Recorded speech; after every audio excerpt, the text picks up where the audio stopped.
ప్రభు పేరిట మీకందరికి కృప కలుగును గాక. ఆమేన్. పరిశుద్ధ గ్రంథంలో దేవుని వాక్యమును ధ్యానించుకుందాం. 145వ కీర్తన 14వ వచనము. యెహోవా పడిపోవు వారినందరినీ ఉద్ధరించువాడు, కృంగిపోయిన వారినందరినీ లేవనెత్తువాడు. ఆమేన్. ప్రియులారా, మనము అనేక సందర్భాల్లో కృంగిపోతూ ఉంటాం. ఒకసారి కృంగుదల అనేది మనకు కలిగితే ఆ కృంగుదల నుంచి లేవడము అనేది చాలా కష్టతరమైన పని.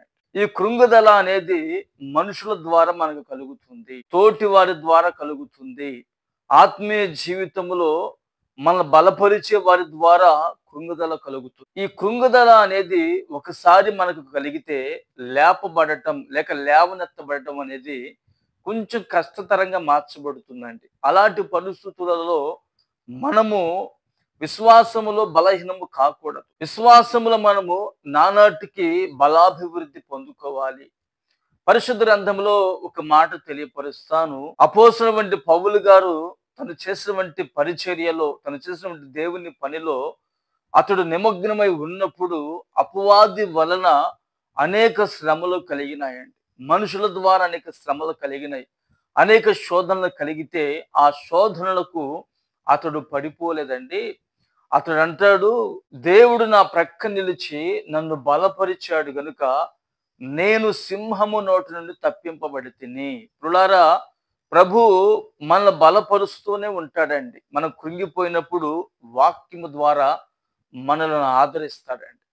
మనం కృంగిపోయి ఉన్నప్పుడు సేవకులు వచ్చి మనల్ని బలపరుస్తూ ఉంటారు. మనం కృంగిపోయి ఉన్నప్పుడు దేవాది దేవుడు ప్రత్యక్షమై మంచి కలల ద్వారాను దర్శనముల ద్వారా ప్రభు మనల్ని బలపరుస్తారండి. ఇంకా మనం కృంగిపోయినప్పుడు దేవుని వాక్యము ద్వారా ప్రభు మనతో మాట్లాడుతాడు. ఎందుకు అంటే మనలను, ఆ కృంగిపోయినటువంటి మనలను లేవనెత్తడానికి.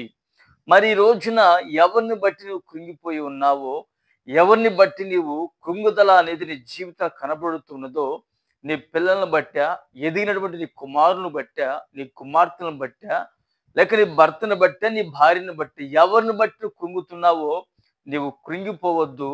నా యేసయ్య మాత్రమే కృంగినటువంటి నీ జీవితాన్ని లేవనెత్తి అనేక మంది ప్రజల ఎదుట నిన్ను ఆశీర్వాదకరముగా మలచగలిగిన వాడు.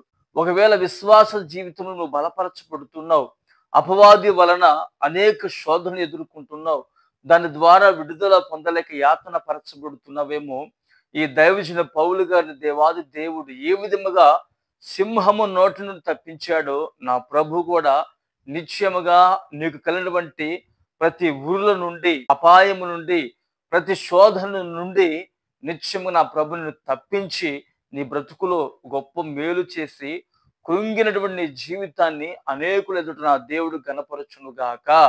ఆమేన్. ప్రార్థన చేసుకుందాం. ప్రేమగల తండ్రి, కృంగిపోయినటువంటి ప్రతి వారిని లేవనెత్తే దేవునిగా మీరు నిలిచి ఉన్నారు. అలనాడు పౌలు గారికి తండ్రి అనేక శ్రమలు కలిగిన, శోధనలు కలిగిన వాటన్నిటి నుంచి అతడు తప్పించబడి ఏ విధంగా బలపరచబడ్డాడో, ఈ రోజున నీ బిడ్డలు కూడా ఆత్మీయ జీవితంలో ఎవరి ద్వారా అయితే వారు శ్రమపరచబడుతున్నారో, గాయపరచబడుతున్నారో, నిందలు భరించలేక కృంగిపోతున్నారో, ఆ బిడ్డలకు తండ్రి గొప్ప జయము కలుగు చేయండి. ఆ బిడ్డలు మీరు బలపరచండి, ఈ మాటలు స్థిరపరచండి, మహిమ పొందుకోమని యేసు నామమున ప్రార్థిస్తున్నాను తండ్రి. ఆమేన్.